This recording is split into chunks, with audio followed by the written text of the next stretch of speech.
నమస్కారం, నా పేరు బాలా. బీసీఎన్ న్యూస్ కి స్వాగతం. ముందుగా ముఖ్యాంశాలు. ఈ నెల 27 నుంచి కడపలో నిర్వహించే టీడీపీ రాష్ట్ర మహానాడును జయప్రదం చేయండి. భీమవరం నియోజకవర్గ మహానాడులో టీడీపీ పొలిట్ బ్యూరో సభ్యురాలు సీతారామలక్ష్మి. ప్రతి ఒక్కరూ వాకింగ్, వ్యాయామం చేయడంతో పాటు మంచి ఆహారపు అలవాట్లను కలిగి ఉంటే అనేక వ్యాధులకు దూరంగా ఉండవచ్చు. కేంద్ర మంత్రి శ్రీనివాస్ వర్మ. రెడ్ బుక్ రాజ్యాంగంను అమలు చేస్తూ కూటమి ప్రభుత్వం అరాచక పాలనకు తెగబడుతుందని విమర్శించిన మాజీ మంత్రి అనిల్ కుమార్ యాదవ్.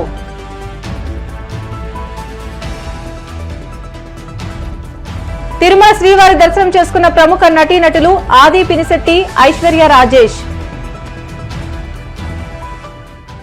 భీమవరం నియోజకవర్గ తెలుగుదేశం పార్టీ మహానాడు సమావేశాన్ని భీమవరం పట్టణంలోని ఆనంద ఫంక్షన్ హాల్ నందు నియోజకవర్గ ఇన్ఛార్జ్ పొలిట్ బ్యూరో సభ్యురాలు తోట సీతారామలక్ష్మి అధ్యక్షతన నిర్వహించారు.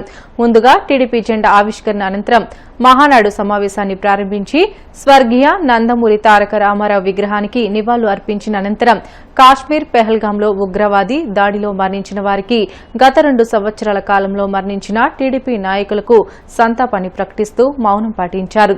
ఈ సందర్భంగా తోట సీతారామలక్ష్మి మాట్లాడుతూ గ్రామ, వార్డు, మండల, పట్టణ కమిటీల సంస్థాగత ఎన్నికల ప్రతిపాదనలు జిల్లా పార్టీ నుండి రాష్ట్ర పార్టీకి పంపనున్నామని, ఈ నెల 24వ తేదీన తణుకులో నిర్వహించే జిల్లా మహానాడు, 27, 28, 29 తేదీల్లో కడపలో నిర్వహించే రాష్ట్ర మహానాడు సమావేశాలకు నియోజకవర్గ టీడీపీ శ్రేణులు అధిక సంఖ్యలో హాజరు కావాలని అన్నారు. టీడీపీ రాష్ట్ర కార్యదర్శి కోల నాగేశ్వరరావు మాట్లాడుతూ ఎన్డీఏ కూటమి ప్రభుత్వం అధికారంలోకి వచ్చిన వెంటనే నారా చంద్రబాబు ప్రకటించిన సూపర్ 6 పథకాల అమలు ప్రారంభమైందని, ఎన్నికల హామీలో భాగంగా పెన్షన్ 4000 అందిస్తున్నామని, ఉచిత గ్యాస్ సిలిండర్ లబ్దిదారులకు బ్యాంకుల్లో నగదు జమ, మహిళలకు ఉచిత బస్సు ప్రయాణం, తల్లికి వందనం, ఇతర సూపర్ 6 పథకాలను ప్రారంభిస్తున్నామని అన్నారు. ఈ కార్యక్రమంలో టీడీపీ రాష్ట్ర అంగన్వాడీ డ్వాక్రా సంఘాల ప్రధాన కార్యదర్శి మెరగాని నారాయణమ్మ, టీడీపీ రాష్ట్ర కార్యదర్శి వేండ్ర శ్రీనివాస్, ఏఎంసీ మాజీ చైర్మన్ ఇందుకూరి రామలింగరాజు, భీమవరం పట్టణ టీడీపీ అధ్యక్ష కార్యదర్శులు ఇందుకూరి సుబ్రహ్మణ్యం రాజు, గూడూరి సుబ్బారావు, వీరవాసరం, భీమవరం మండలాల అధ్యక్ష కార్యదర్శులు కొల్లేపర శ్రీనివాస్, వీరవల్లి శ్రీనివాస్, రేవు వెంకన్న, కౌరు పృథ్వీశంకర్, బీసీ కార్పొరేషన్ డైరెక్టర్లు ఉప్పులూరి చంద్రశేఖర్, పామర్తి వెంకట్రామయ్య, నాగిడి తాతాజీ, పొత్తూరి బాపిరాజు, వీరవాసరం ఎంపీపీ దుర్గాభవాని, చంద్రశేఖర్, బర్రే నెహ్రూ, రాయపల్లి వెంకట్, దొంగ వెంకటేశ్వరరావు, జిల్లా, రాష్ట్ర నియోజకవర్గ నాయకులు అధిక సంఖ్యలో పాల్గొన్నారు.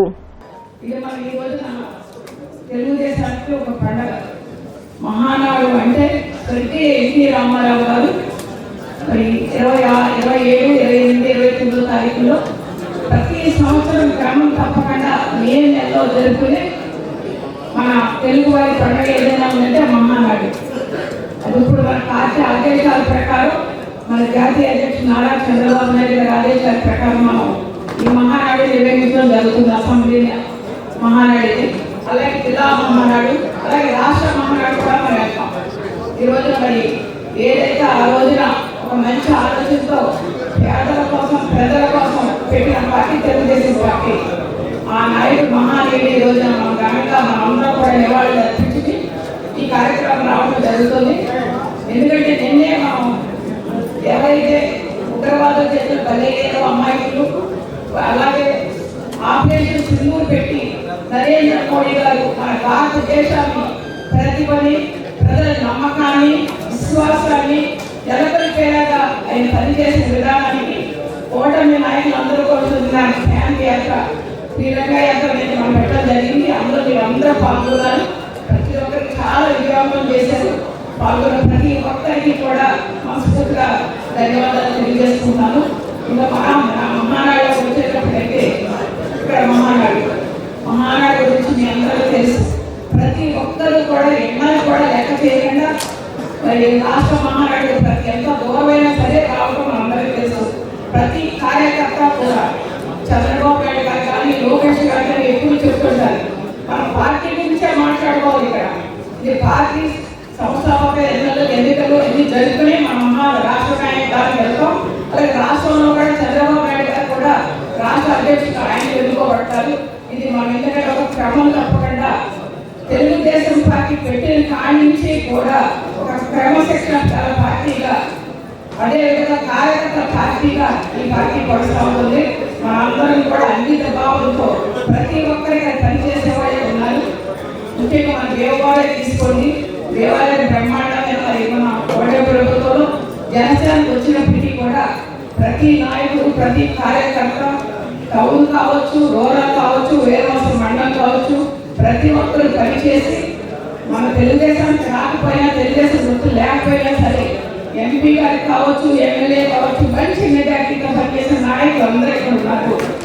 మీరందరూ కూడా లోకేష్ గారు ఎక్కువ చెప్తుంటారు, పార్టీ కష్టంలో ఉన్నా కష్టం లేకపోయినా ప్రతిపక్ష నాయకుడు చంద్రబాబు నాయుడు ఎక్కువ ప్రజల్లో ఉన్న మనిషి, ప్రజల కోసం ఆలోచించే నాయకుడు అయినా మనందరం కూడా తెలుగుదేశం పార్టీ కార్యకర్త నాయకులు కూడా పనిచేసేవాళ్ళు మన ముందున్నారు.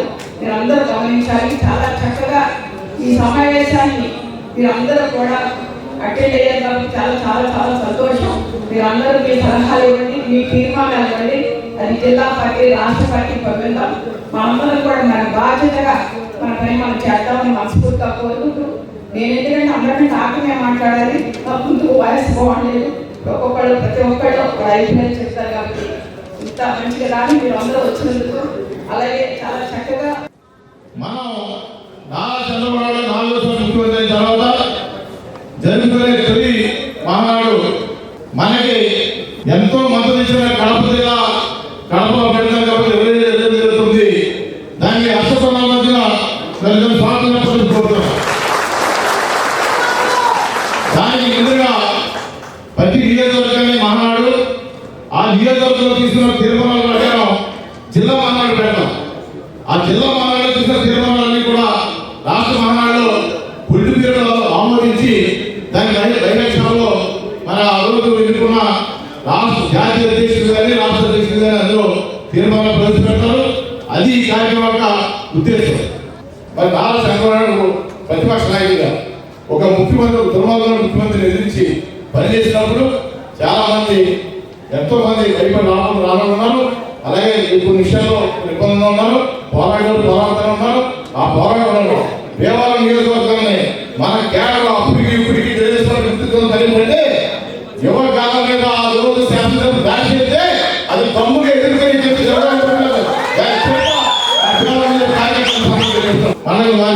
ఇది మండలం కమిటీ చేసుకున్నప్పుడు, టౌన్ కమిటీ చేసుకున్నప్పుడు ఆ కార్యక్రమాలు వస్తాయి. అప్పుడు ఆ రోజు మాట్లాడుకుని ఏం సెట్ చేస్తాం.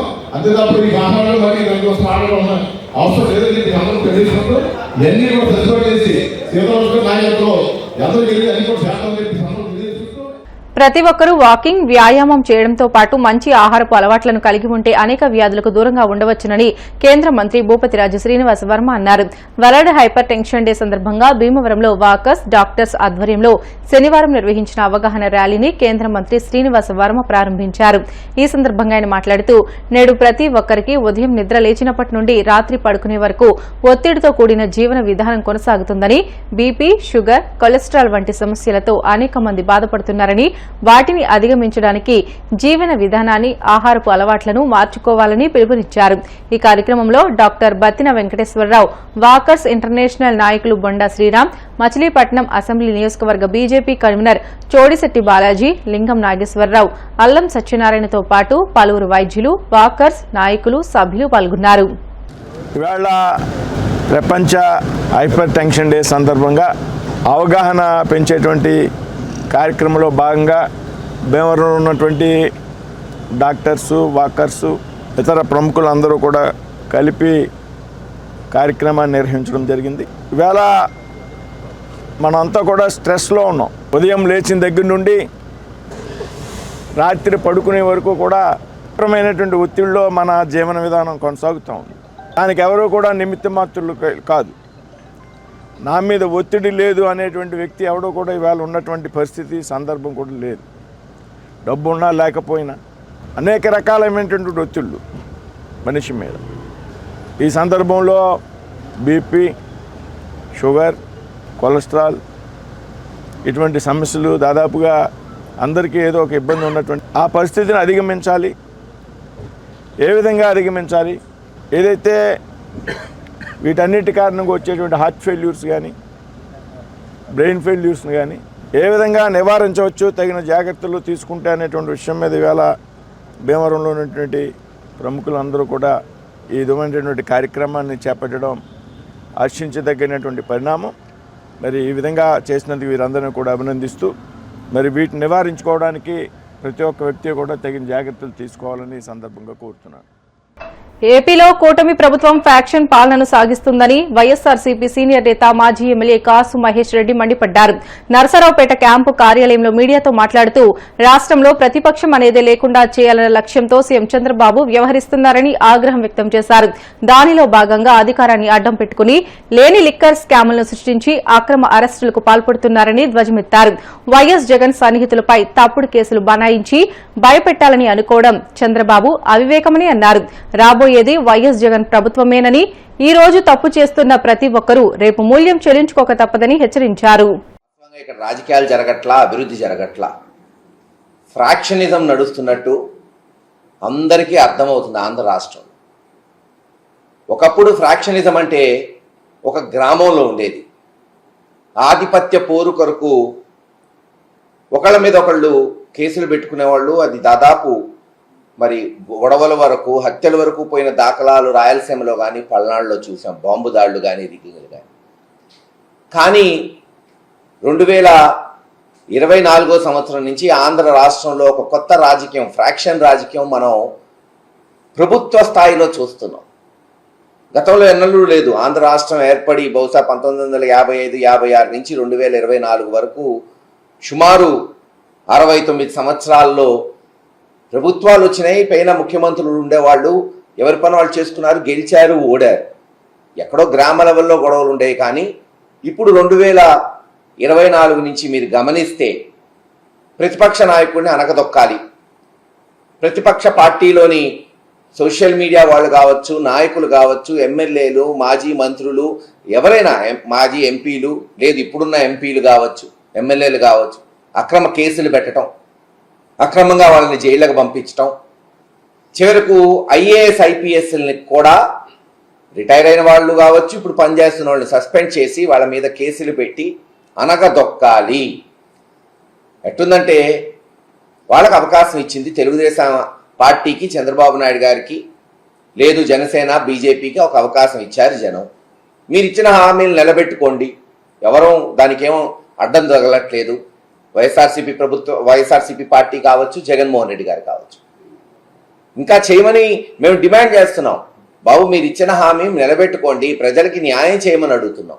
అది చేయలేకపోగా జగన్మోహన్ రెడ్డి గారికి మాకు అడ్డం, రేపు మళ్ళీ అధికారంలోకి వస్తాడేమో, సంవత్సరంలోనే ఈ ప్రభుత్వం భ్రష్టు పట్టిపోయింది, అక్కడేమో గ్రాఫ్ పెరిగిపోతుంది, అంతంత మాత్రాన గతంలో వాళ్ళు చెప్పినవన్నీ అబద్ధాలుగా ప్రజలు గమనిస్తున్నారు. మళ్ళీ జగన్మోహన్ రెడ్డి గారు ఈరోజు మీరు చూస్తున్నారు, ఎక్కడికి పోయినా బ్రహ్మరథం పడుతున్నారు. వాస్తవంగా మొన్న తెలుగుదేశం అనుబంధ ఛానల్లోనే చెప్పారు, చంద్రబాబు నాయుడు గారు ఓడిపోతే మళ్ళీ తేరుకోవడానికి, పార్టీని నిలబెట్టడానికి 2-3 సంవత్సరాలు పట్టింది. అక్కడ తెలంగాణలో కేసీఆర్ గారికి 1-2 సంవత్సరాలు పట్టింది. ఇక్కడ జగన్మోహన్ రెడ్డి గారు 2-3 నెలల్లోనే బ్రహ్మాండంగా తిరుగుతున్నాడు, తిరుగుబాటు చేస్తున్నాడు ప్రభుత్వం మీద అని. ఇవన్నీ గమనించి ఎలాగన్నా అనగదొక్కాలి, వైఎస్ఆర్సీపీ పార్టీని, కార్యకర్తల్ని భయపెట్టాలనే కోణంతో అక్రమ కేసులు. ఈరోజు లిక్కర్ కేసు, స్వయాన జగన్మోహన్ రెడ్డి గారి దగ్గర పనిచేసిన ఐఏఎస్ ధనంజయ రెడ్డి గారు కావచ్చు, గత 20-30 సంవత్సరాల నుంచి ఓఎస్డీగా పనిచేస్తున్న కృష్ణమోహన్ రెడ్డి గారిని, అనేక మందిని, రాజశేఖర్ రెడ్డిని, లేదు అనేక మందిని, అసలు ఎట్టి పరిస్థితుల్లో బెవరేజెస్ కార్పొరేషన్ కానీ లిక్కర్కి కానీ సంబంధం లేని వాళ్ళని ఆధారాలు లేకుండా కేవలం తీసుకొచ్చి ఇదిగో 3,000 30,000 వాళ్ళకి ఇష్టం వచ్చినట్టు ఒక్కొక్క దగ్గర ఒక్కొక్క మాట్లాడుతున్నారు తెలుగుదేశం నాయకులు. ఒకళ్ళు 3,000 అంటారు, ఒకళ్ళు 13,000 కోట్లు అంటారు, ఇంకొకళ్ళు 16,000 కోట్లు స్కామ్ జరిగింది. ఏదైనా చెప్పచ్చు కదా, అబద్ధం ఆడడానికి దానికి రుజువు ఎందుకు? ఎంతైనా చెప్పచ్చు. అలా చెప్తూ ఓ స్కామ్ జరిగింది, ఇదిగో వీళ్ళని అరెస్ట్ చేస్తున్నాం, వాళ్ళని అరెస్ట్ చేస్తున్నాం, ఒక సిట్ వేసాం, ఆ సిట్లో తెలుగుదేశం మరి కనీసం పచ్చ చొక్కా వేసుకోకర్లా, పోలీసులే తెలుగుదేశానికి పనిచేస్తున్నట్టు ముఖ్యమంత్రి పేషి నుంచి ఇదిగో పలానోడిని అరెస్ట్ చేయి, పలానోడిని అరెస్ట్ చేయి. బ్రిటన్లో షార్ట్ బ్రేక్ తీసుకుందాం. Stay with us.